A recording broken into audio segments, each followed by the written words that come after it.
Estas son Crónicas Obscuras.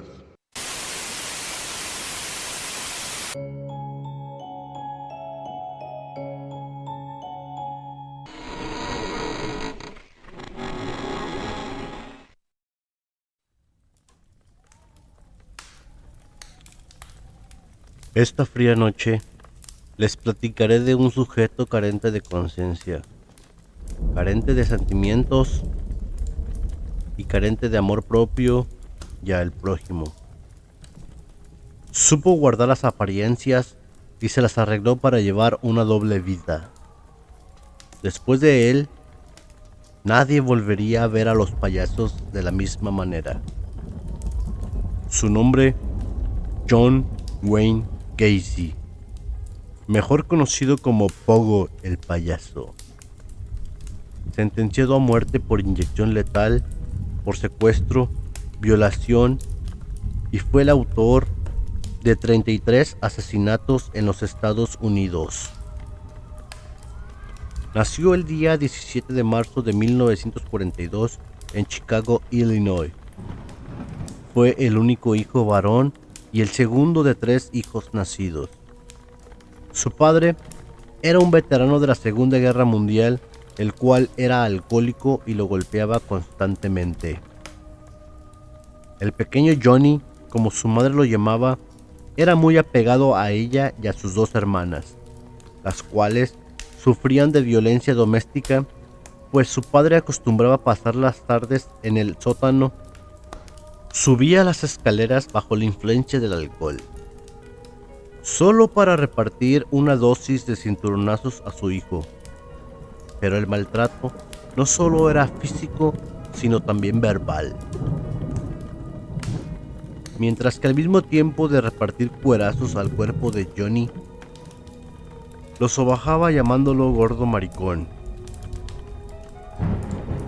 Una de sus hermanas contó en alguna ocasión que fueron tantas las golpizas que recibió él, que con el tiempo dejó de llorar mientras era golpeado. Algunas crónicas cuentan que a los 9 años sufrió de una violación por parte de un amigo. También uno de sus primos confesó que cuando eran niños se bajó los pantalones en alguna ocasión para mostrarle que estaba usando ropa interior femenina de una de sus hermanas. En su etapa adolescente, los maltratos psicológicos por parte de su progenitor no cesaron, lo cual generó en el joven John Wayne una serie de inseguridades. Pero él siempre buscó la manera de ganarse la aprobación de su padre, aunque casi nunca la logró. Debido a su obesidad y a un coágulo de sangre en la cabeza, John Gacy no podía realizar actividades deportivas y su padre siempre pensó que solo eran excusas y se sentía siempre apenado de su hijo. Así fue su adolescencia. A los 20 años fue expulsado de la preparatoria y decidió mudarse a Las Vegas, Nevada, donde encontró trabajo dentro del servicio de ambulancias antes de ser transferido a trabajar como asistente mortuorio. Gacy dormía detrás de la sala de embalsamiento. En una de sus confesiones, afirmó que una noche mientras estaba solo, se había subido al ataúd de un adolescente fallecido. Abrazando y acariciando el cuerpo, experimentó un estado de conmoción. En ese momento no supo qué estaba pasando con él, así que decidiría regresar a la ciudad de Chicago, donde se matricularía en el colegio Northwest. Se graduó en 1963 a los 21 años y tomó un puesto de aprendiz de gestión en una compañía de calzado. En 1964 fue transferido a Springfield, Illinois, para trabajar como vendedor y finalmente fue ascendido a gerente de su departamento.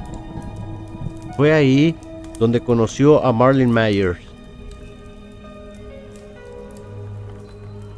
Pero por esa misma época se unió a la Cámara del Comercio de Illinois, donde en 1965 fue nombrado vicepresidente. Y también fue en ese mismo tiempo con uno de sus colegas cuando tuvo su segunda experiencia homosexual. Embriagó a su amigo, lo invitó a pasar la noche en el sofá de su casa, y esa aventura sería el inicio de una fascinación enfermiza por los hombres, la cual supo reprimir, pues aún tenía novia. Y después de un noviazgo de aproximadamente 6 meses, se casa con la ya mencionada Marilyn Myers, la cual venía de una familia acomodada, y su padre acababa de comprar algunas franquicias de la cadena restaurantera de comida rápida Kentucky Fried Chicken, donde John trabajaría como gerente. Este puesto lo obligaría a mudarse a Waterloo, Iowa. Ya con un trabajo estable, un bebé por nacer, John aparentaba llevar una vida normal y exitosa, pero nadie sospechaba aún de la doble vida del psicópata. Ya con más poder adquisitivo, instaló en su casa un club en donde sus empleados eran invitados. Casualmente siempre invitaba a los varones únicamente, y ya entrados en el trago, John les proponía tener relaciones íntimas a manera de juego, y si acaso lo rechazaban, dejaba en claro que solo era una broma y una manera de ponerlos a prueba.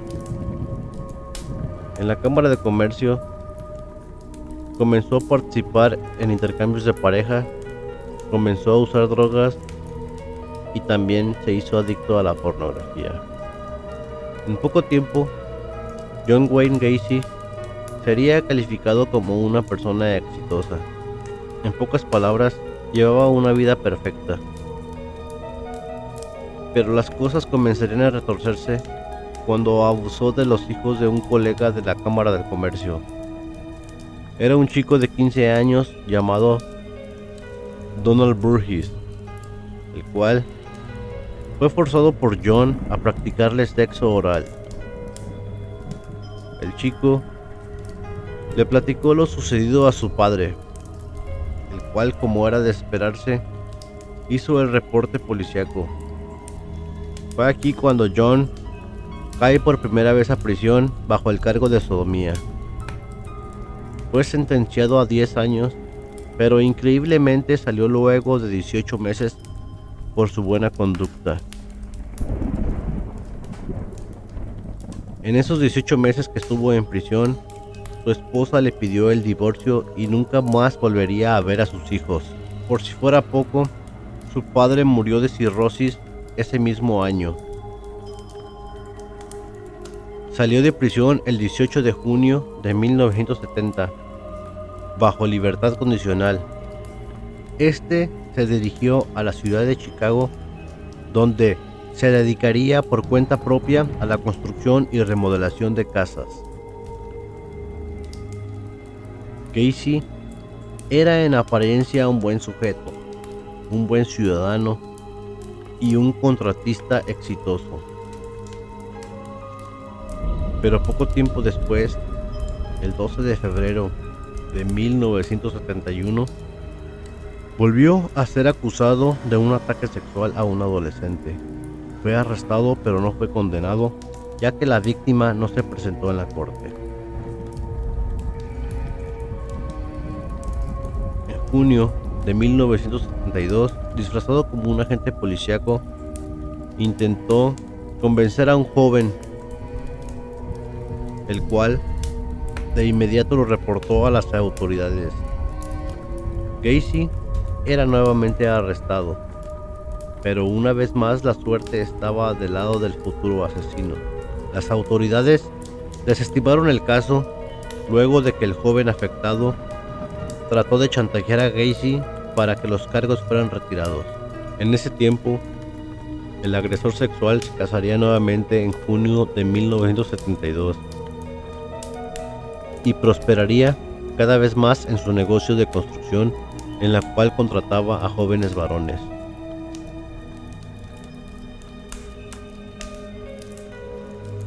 Durante este periodo, la comunidad de Chicago conocería por primera vez a Pogo, el payaso, el cual se presentaba en fiestas infantiles de su comunidad, solo para recaudar fondos para alguna beneficencia, y también participaba en algunos desfiles. La buena reputación de este sujeto, en su vida profesional y en la vida pública, era la fachada perfecta para ocultar al monstruo insaciable que lo poseía, ya que nadie lo sabía, pero durante este periodo de tiempo, como personaje público, Gacy había estado secuestrando y asesinando adolescentes en su propio hogar. Según la confesión del psicópata, su primer asesinato sucedió cuando conoció a un joven en una central de autobuses. El joven se llamó Timothy McCoy. Según Gacy, el joven iba de camino a Michigan, pero Timothy tendría que esperar hasta el día siguiente, debido a que no alcanzó boleto. Fue cuando Gacy le propuso conocer Chicago y lo invitaría a su casa, esto con la promesa de que lo dejaría en la central el día siguiente.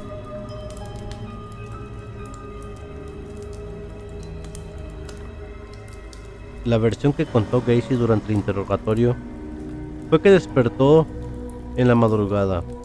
Al abrir los ojos, pudo observar al joven parado junto a la cama, empuñando un cuchillo de cocina. Él supuso que estaba siendo amenazado por el chico, así que forcejearon por un breve tiempo y finalmente Gacy terminó asestando al adolescente varias puñaladas en el pecho.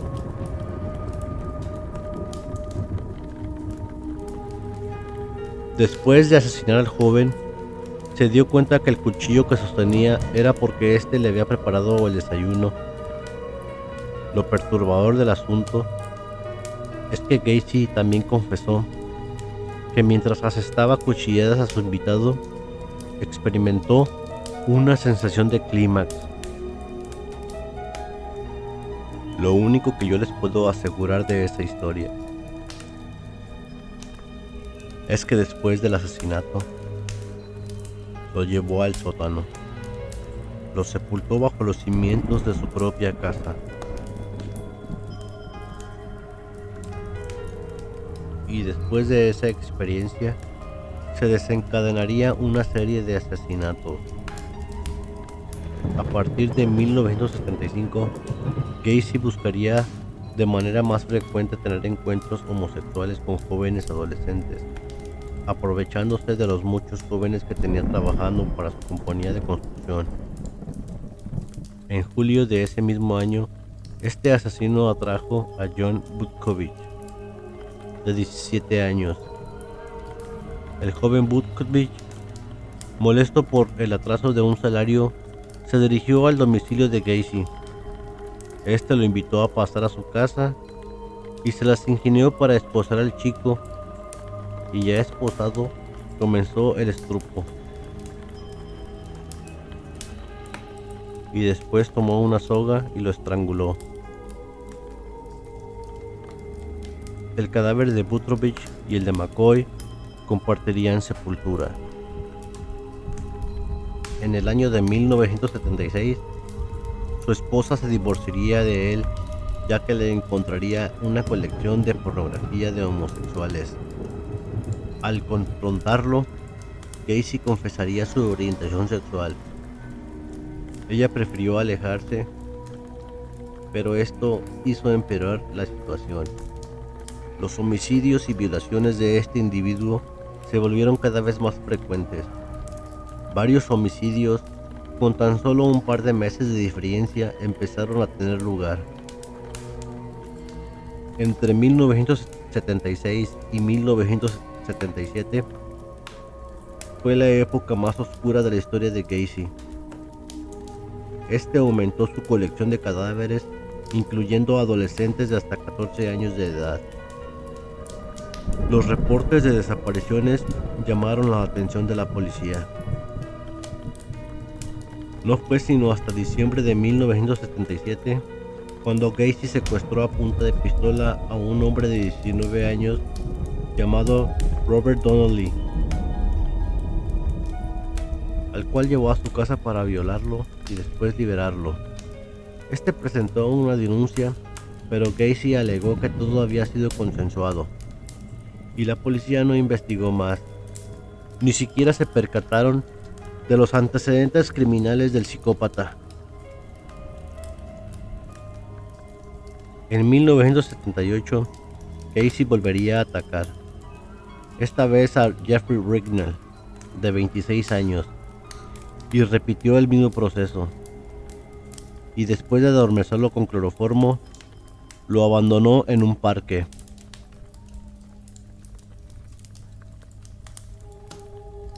Rignall denunció, pero al ver la indiferencia de la policía, este decidió tomar justicia por mano propia e investigó por su cuenta.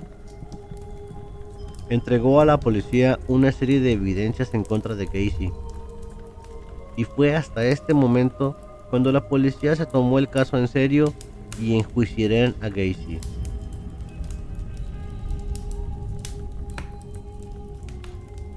Mientras el juicio se llevaba a cabo, Gacy todavía tuvo la oportunidad de asestar un último golpe.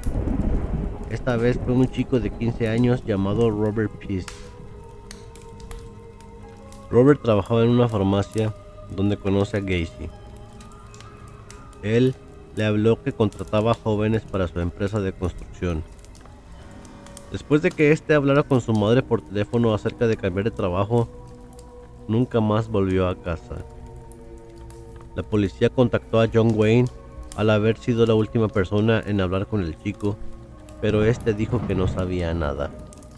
Sin embargo, por primera vez la policía no creyó su historia y decidieron investigar sus antecedentes, solo para darse cuenta del largo historial de corrupción de menores que Gacy arrastraba. La policía, con una orden de allanamiento, entran al domicilio del asesino. Al dar un paso en la puerta, un olor a muerte les daba la bienvenida. Después de encontrar en el sótano los restos de 3 cadáveres, la policía continuaría con una macabra búsqueda para descubrir un total de 29 cadáveres, y otros 4 cuerpos fueron encontrados en un río cercano. Al principio, Gacy dijo a las autoridades que él solo estaba buscando limpiar el mundo de la gente mala. Sin embargo, después confesaría que sentía una enorme excitación cada vez que asesinaba. Gacy fue declarado culpable por 33 asesinatos y fue ejecutado por inyección letal. Su última comida fue una cubeta de pollo Kentucky Fried Chicken. Se despidió de la audiencia el día 10 de mayo de 1994, no sin antes decir la frase "Kiss my ass".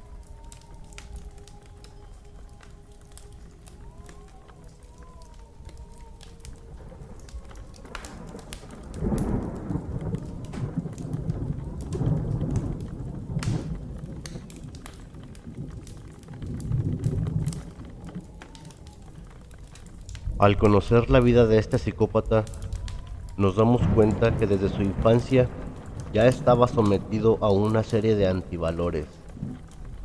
Esto nos exhorta a reflexionar acerca de la importancia de la familia y debe reafirmar la postura de que la familia es la base de la sociedad